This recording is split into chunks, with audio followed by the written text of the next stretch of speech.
ye oyo olingo ndanga ye oyo nalotaki yango na ndoto losambo efuti mpe ngayo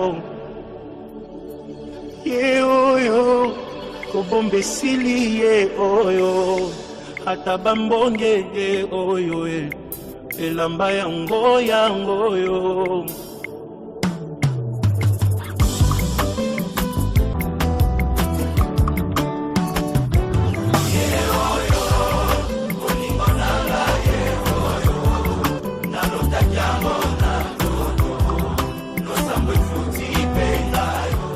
Bien-aimés dans le Seigneur, nous vous saluons de partout où vous êtes.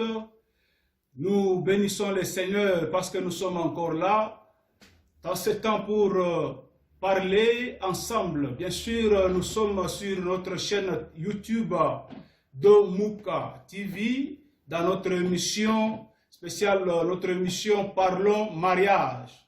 Parlons Mariage, c'est une émission qui décortique de ces grands sujets, de ces grands thèmes qui s'appellent mariage. Mariage, une instruction que le Seigneur a instruit, Dieu a établi cette institution qui est le mariage, afin que l'homme ne soit pas seul, que l'homme devienne complet, que l'homme soit capable d'accomplir le rôle que Dieu lui a donné de jouer sur la terre.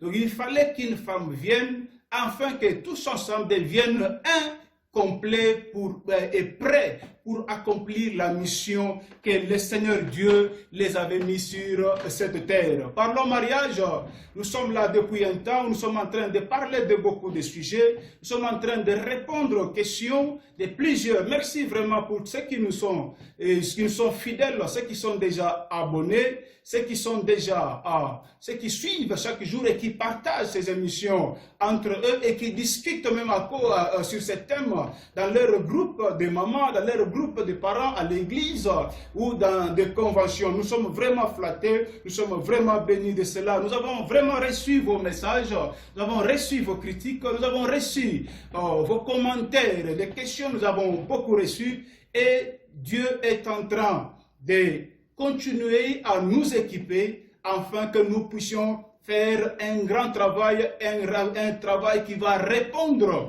aux besoins de plusieurs, un travail qui va toucher toutes les couches possibles de la société dans le mariage, parce qu'il faut bien sûr savoir que le mariage, les riches se marient, les pauvres se marient, les instruits, les éduqués se marient, les intellectuels se marient, les illettrés aussi. Il faut aussi se rassurer aussi qu'ils se marient. Alors le Seigneur nous a équipés et il continue à nous équiper. Priez pour nous aussi, bien-aimés.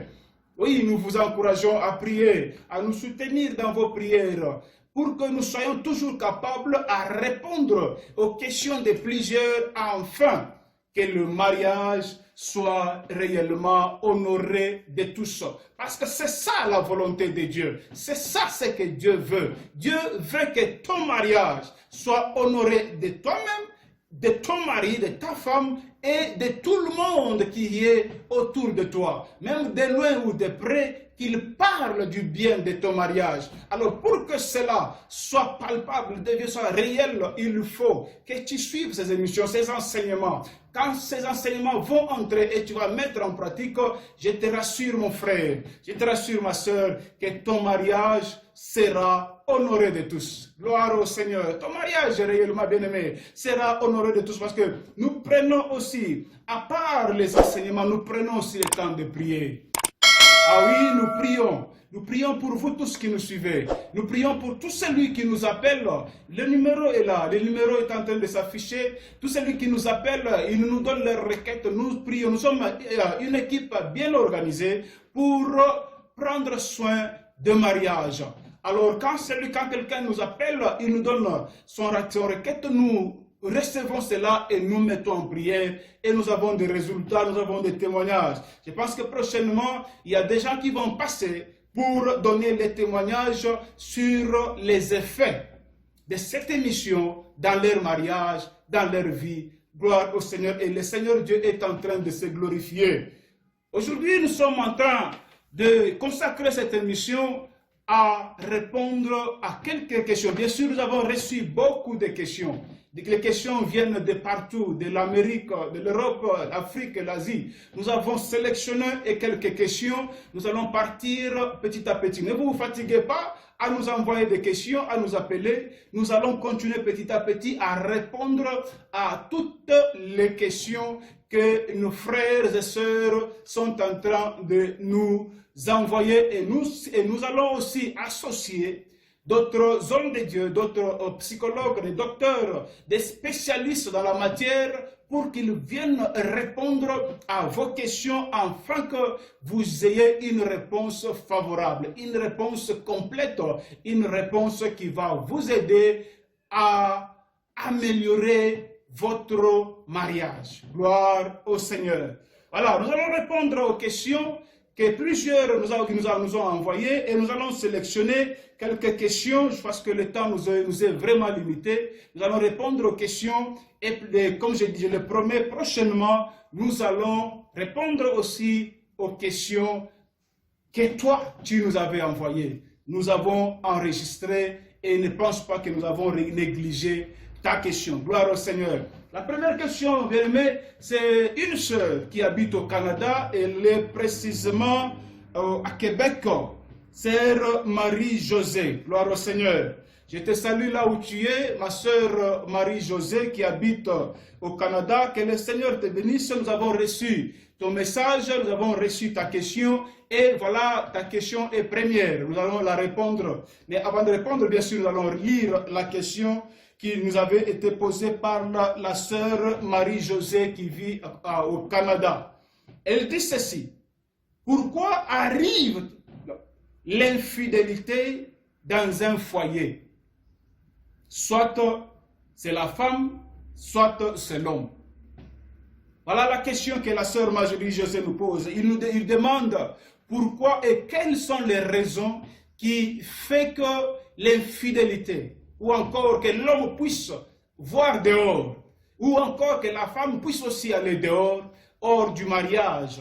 Bien sûr, ici elle parle d'aller connaître un autre homme, ou d'aller connaître une autre femme hors du mariage, hors du lit conjugal. Gloire au Seigneur, ta question est vraiment pertinente, c'est une très bonne question. Nous sommes en train de vivre aujourd'hui l'infidélité dans les mariages, dans tous les aspects, dans toutes les couches possibles de la société.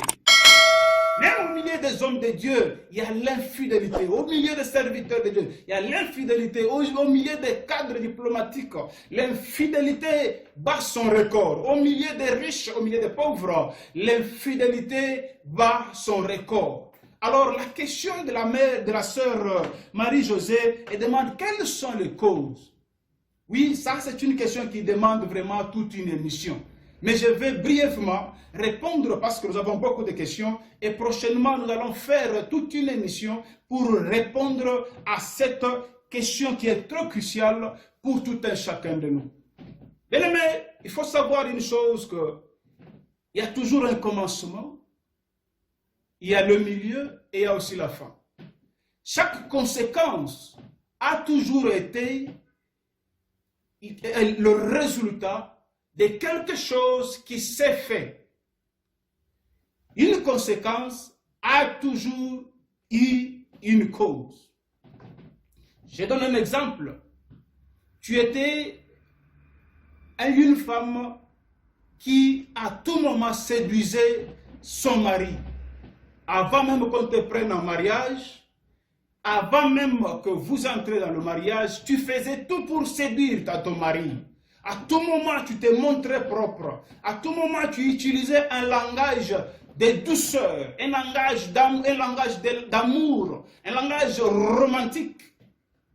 Mais vois aujourd'hui là, parce que tu es déjà dans le mariage, tu as déjà conquis le mariage, tu habites déjà avec ces messieurs dans la maison, tu habites déjà avec cette femme dans la maison, tu n'es plus romantique, tu n'es plus attirant, tu n'es plus séduisant ou séduisante. Pourquoi? Parce que tu crois déjà qu'elle t'appartient, il t'appartient. Non, les sentiments, les émotions de l'amour sont là, bien-aimé. Tu es obligé à tout temps et à tout moment de te montrer nouvelle ou nouveau devant ton partenaire. Séduisant ou séduisante devant ton partenaire à tout temps et à tout moment. Dans ton langage, ta manière de lui répondre, ta manière de lui parler, ta manière de faire les choses autour de lui doit être attractive pour qu'à tout moment, partout où il est, partout où elle est, qu'il ait ou qu'elle ait que toi dans ses pensées. Mais tu as déjà perdu le pas là. Pourquoi? Parce que tu es déjà habitué. Laisse-moi te dire, mon frère et ma soeur, dans l'amour, dans la relation du mariage, on ne s'habitue pas, mais on vit la vie de conquérance du jour au jour. Tu dois conquérir son cœur du jour au jour, à chaque minute, à chaque instant. Enfin, si tu as conquis régulièrement et continuellement son cœur, partout où il sera, même si le vent de la séduction est là, il ne peut pas l'emporter. Ah oui, ça c'est vrai. Ça c'est l'aspect physique. Tu dois être attractif, mon frère. Tu ne peux pas t'habiller n'importe comment. Habille-toi selon la manière dont ta femme veut. Habille-toi selon la manière dont ton mari veut. Parce que c'est cette manière-là qui va l'attirer vers toi. Les maquillages que tu fais, est-ce que tu lui demandes souvent si ça lui plaît? Parce qu'il y a des femmes qui mettent le maquillage, ils s'en foutent de la vie de son mari. Dis-moi, quand il va sortir dehors, et il voit quelqu'un d'autre qui se marie de la manière dont lui veut. Et cette fille ou cette femme fait de toutes les manières pour qu'elle soit aperçue par ton mari. Qu'est-ce qu'il va faire? Il va tomber. Et tu vas condamner qui? Tu vas te condamner toi-même. Bien sûr, tu sais te maquiller, mais maquille-toi, depuis que tu es marié, maquille-toi selon le goût de ton mari. Tu vas continuer à conquérir son cœur. Et habille-toi selon la manière de ton mari, de ta femme. Moi, je donne un exemple. Quand je me suis marié, vous savez, quand on est pasteur, c'est logique. Mais quand je me suis marié, ma femme est venue. Quand on sort, moi j'étais habitué à porter des vestes, des cravates, et on marche comme ça. Et quand elle est venue, elle a commencé à m'imposer un style, que ce soit en polo, que ce soit en jean, que ce soit en ketch. Au début, là, j'avais trouvé comme si c'était trop léger. Ça, c'est pour les jeunes garçons. Moi, je suis un homme de Dieu. Moi, je suis un pasteur. Mais j'ai compris que non. C'est le goût de ma femme. Donc, quand je suis avec elle, je dois la faire plaisir. Je dois aussi acheter des jeans. Je dois aussi acheter des polos pour qu'elle soit à l'aise, qu'elle se sente à l'aise, que ce soit attractif au devant d'elle. Change, mon frère, ne sois pas trop rigide dans tes règles, dans tes conditions, dans tes critères. Change pour continuer à attirer ton mari, à attirer ta femme. Et il y a aussi l'aspect spirituel. Prie pour ton mari, prie pour ta femme. Parce que le diable, la Bible dit, il viendra par des flatteries, il viendra par des séductions. Le diable sait séduire. D'une manière ou d'une autre, il y a des filles qui sont dehors là, spécialisées, envoyées spécialement par le diable pour seulement séduire ton mari, pour seulement séduire ta femme. Alors tu dois à tout moment, maman, à tout moment, mon frère, tu dois à tout moment prendre un temps de prière pour ton mariage. Combien prennent le temps de prière pour les femmes, pour les maris? Parce que la plupart de nous, nous prenons toujours le temps de prière pour l'argent. Dieu donne un bon travail. Dieu donne beaucoup d'enfants. Dieu donne, mais tu ne pries pas pour que ton mari soit hors de l'emprise du diable. Tu ne pries pas pour que ta femme soit protégée de toute séduction qui est dehors. Parce qu'il y a des hommes qui sont riches que toi. Il y a des hommes qui sont bons que toi. Il y a des hommes qui s'habillent très bien que toi. Qui sont dehors, là, le diable les a mis dehors pour seulement conquérir les yeux de ta femme. Séduire ta femme. Tu dois prier, mon frère. Tu dois prier, ma soeur. L'aspect spirituel est très capital pour vaincre l'infidélité dans le mariage.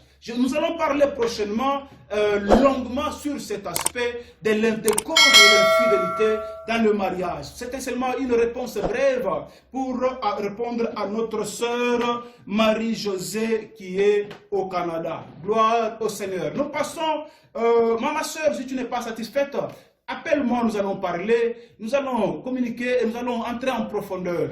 Et nous allons trouver une bonne solution. Ensemble, nous allons aussi prier pour que le Seigneur puisse garder ton mariage et le mariage des plusieurs. Gloire au Seigneur. Nous passons à une deuxième personne qui s'appelle Oussama Roger de Bénin.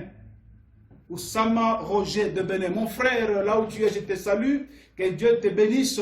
À Bénin, là où tu es, tu nous as écrit et ton message nous est parvenu. Que Dieu soit loué parce que ton message est sélectionné parmi les questions d'aujourd'hui et nous allons brièvement aussi répondre. Et prochainement, nous allons faire aussi une émission sur ta question. Gloire au Seigneur. Tu as dit ceci.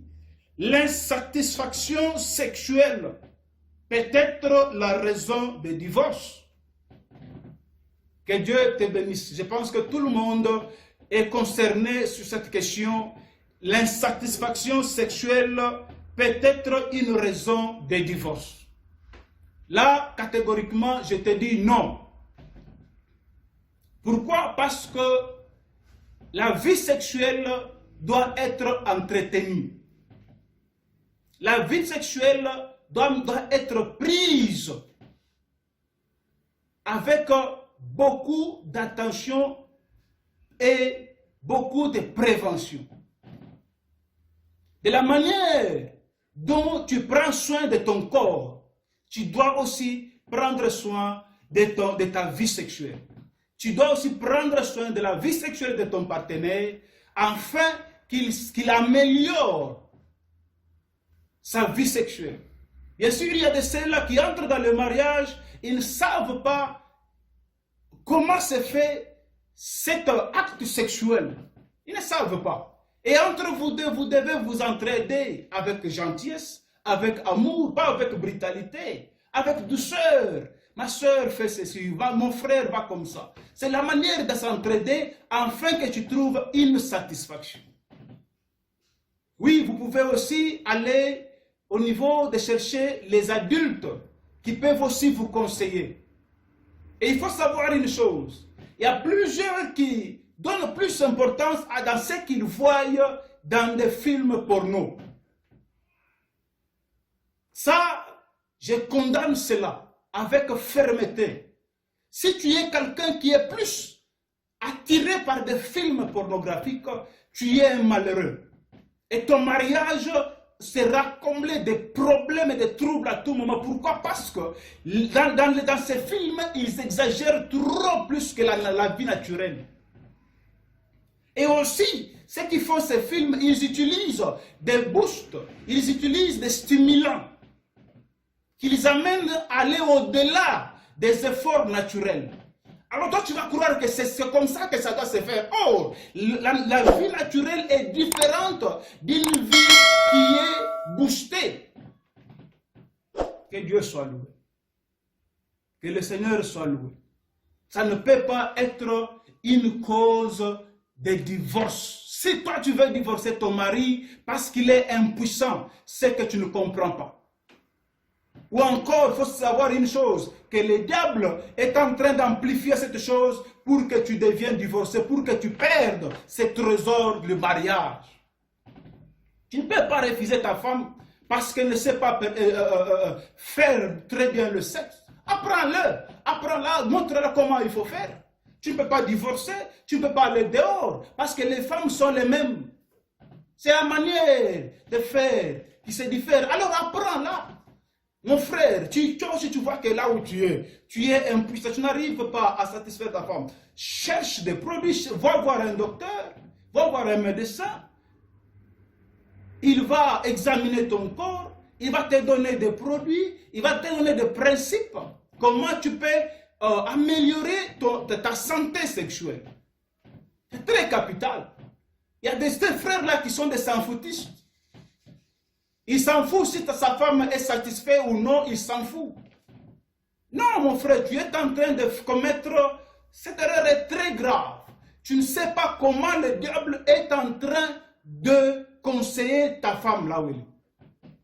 Il y a des amis qui vont venir dire, tu sais, mon mari, moi, il fait comme ça. Mon mari, il lui prend 3 heures. Mon mari, il faut faire ceci. Et ça lui entre dans la tête. Et quand elle vient chez toi, elle ne voit pas ces choses. Le diable peut multiplier des choses dans sa tête.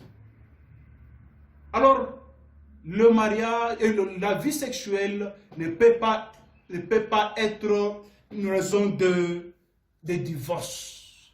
Vous pouvez aller voir le médecin, vous pouvez entretenir votre corps, afin que vous soyez toujours en bonne santé sexuellement, afin que vous appreniez comment faire, comment satisfaire ton partenaire, pour que cette vie sexuelle amène la joie dans le mariage, amène la joie, amène encore l'envie de l'unité dans le mariage. C'est un point très sensible dans le mariage. Faites un effort, allez voir les conseillers, les psychologues, allez voir les médecins. Venez aussi, c'est les hommes de Dieu. Nous allons prier. Si ce sont des choses spirituelles, nous allons prier. Parce qu'il y a ces femmes-là qui se satisfont déjà avec des maris de nuit. Alors quand elle va chez son homme, il ne va pas se satisfaire parce que le mari de nuit, c'est un esprit. Il y a de ces hommes-là qui se satisfont aussi avec des femmes de nuit. Et ces femmes de nuit-là sont en train de jouer un grand rôle dans le monde spirituel. Et quand tu viens dans le physique, tu ne vas pas trouver ta femme satisfaisante. Alors ceci demande la prière. Ceci demande la délivrance.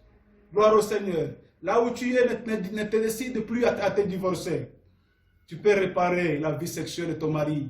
Tu peux aider ton mari à revenir encore un homme. Tu peux aider ta femme à devenir une bonne femme, une belle femme qui est romantique, attirante, séduisante pour qu'elle continue à te satisfaire sexuellement. Que Dieu te bénisse.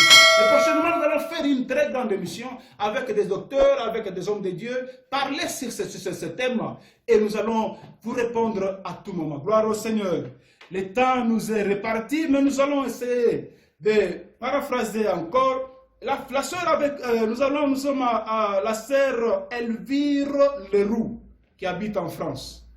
Elvire Leroux, gloire au Seigneur. Madame, là où tu es, que Dieu te bénisse. Nous avons reçu ton message et ta question est ceci. Pasteur, est-ce que la soumission veut dire l'infériorité? Pourquoi la femme doit se soumettre au moment où les capacités de gérer le foyer sont les mêmes?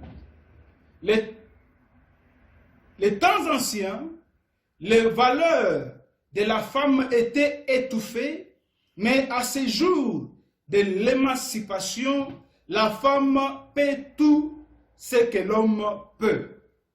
Gloire au Seigneur.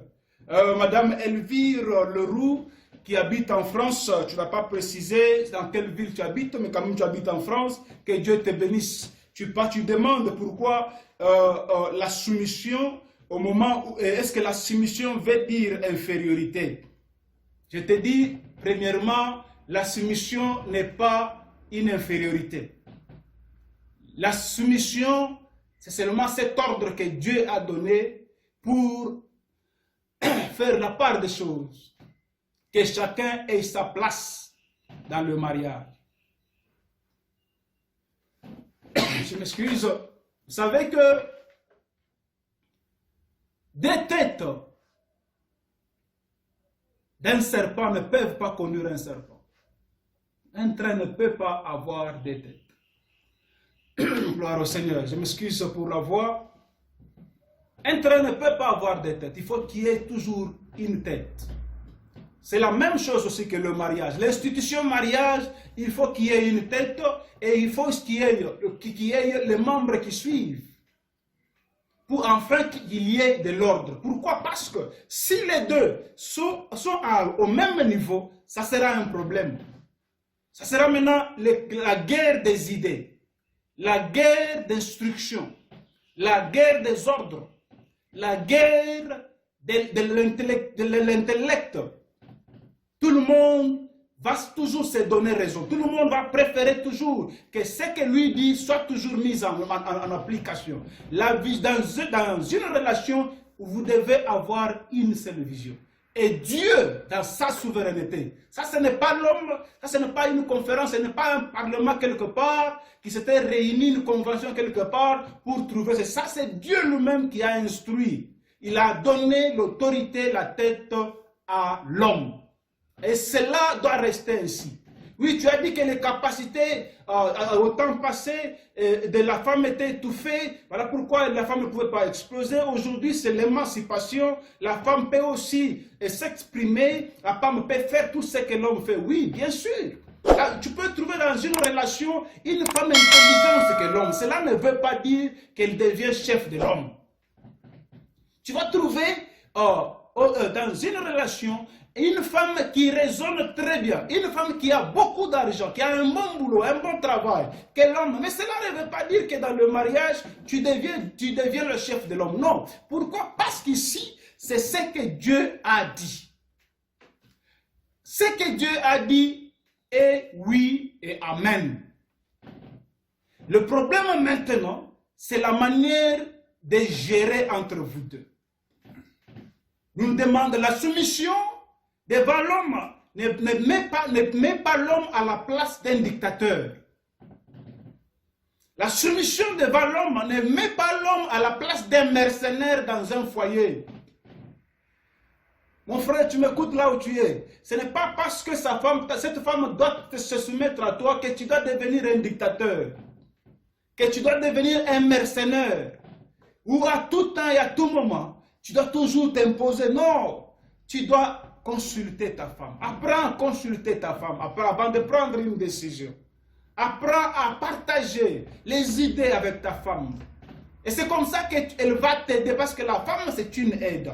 C'est comme ça qu'elle va t'aider à gérer ton mariage. Que Dieu te bénisse là où tu es. Toi qui es dictateur, tu vas changer au nom de Jésus. Et toi qui es une femme rebelle, qui ne veut plus se soumettre, pourquoi? Parce que tu as beaucoup d'argent que ton mari, parce que tu es trop influent dans la société, des multitudes de gens te respectent, et ces multitudes de gens, ce ne sont pas ton mari. Ton mari est différent. Dieu l'a divinement établi comme ton chef dans le mariage. Gloire au Seigneur.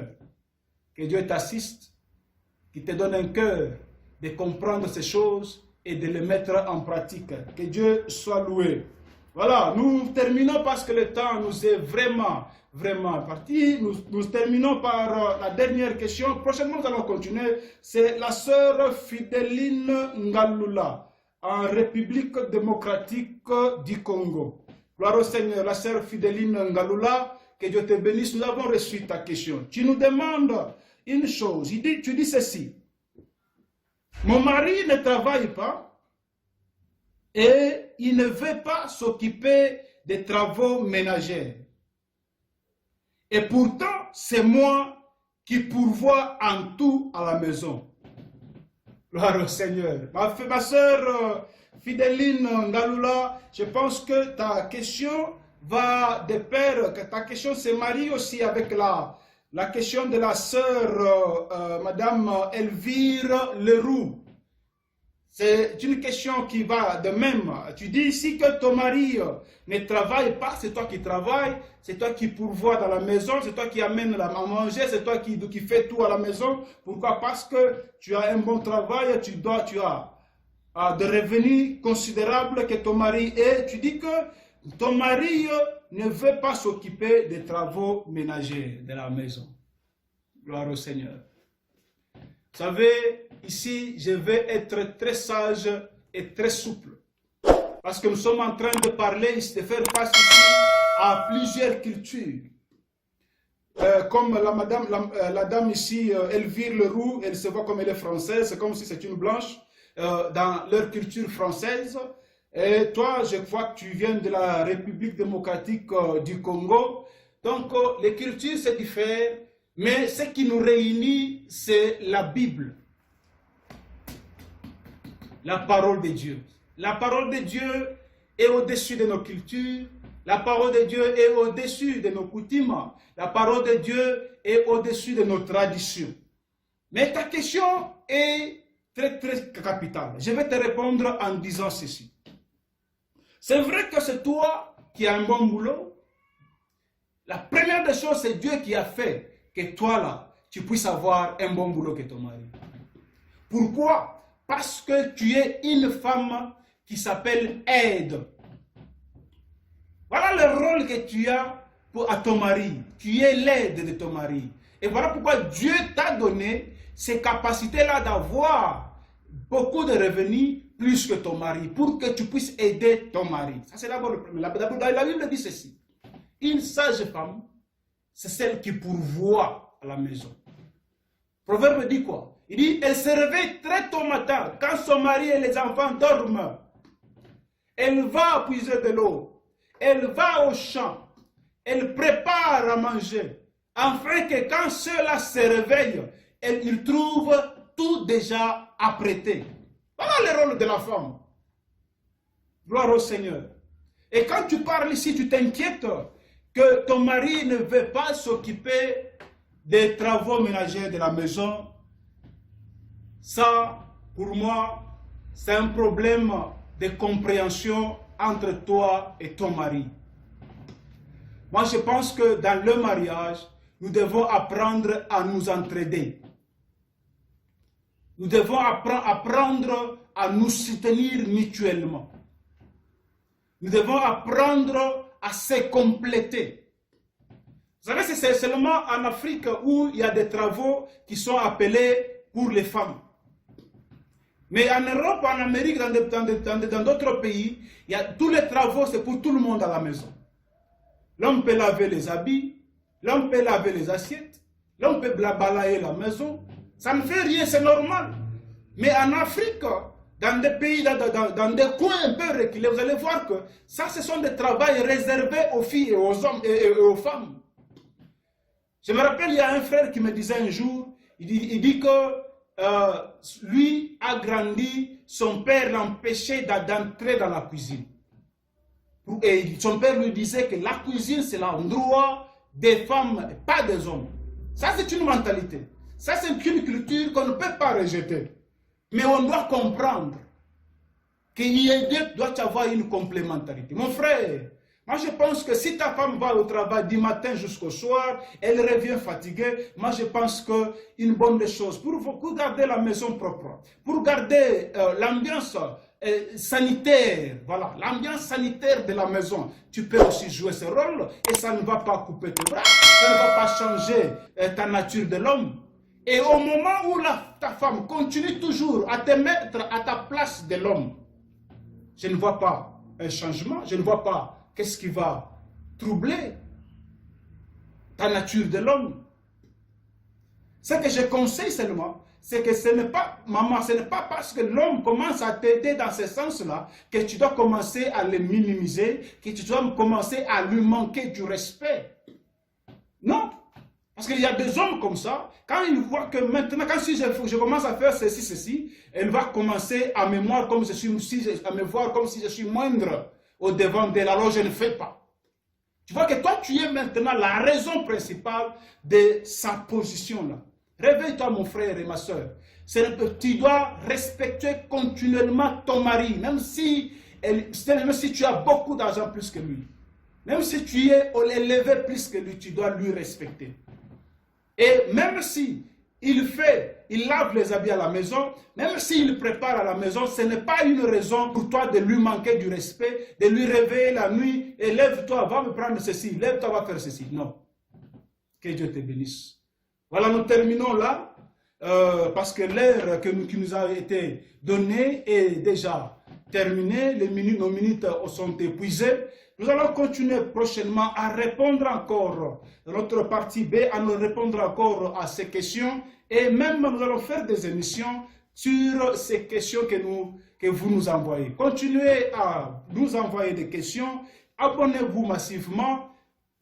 Cet interchange entre vous et nous est vraiment important. Que Dieu vous bénisse. Que ton mariage soit gardé. Que ton mariage soit protégé. que ton mariage soit prospère et que ton mariage soit réellement en tout et pour tout honoré de tous. Amen. Que Dieu vous bénisse. Olingo ndanga ye oyo nalotaki yango na ndoto losambo efuti mpe ngayo ye oyo kobomba esili ye oyo ata bambonge ye oyo elamba yango oyo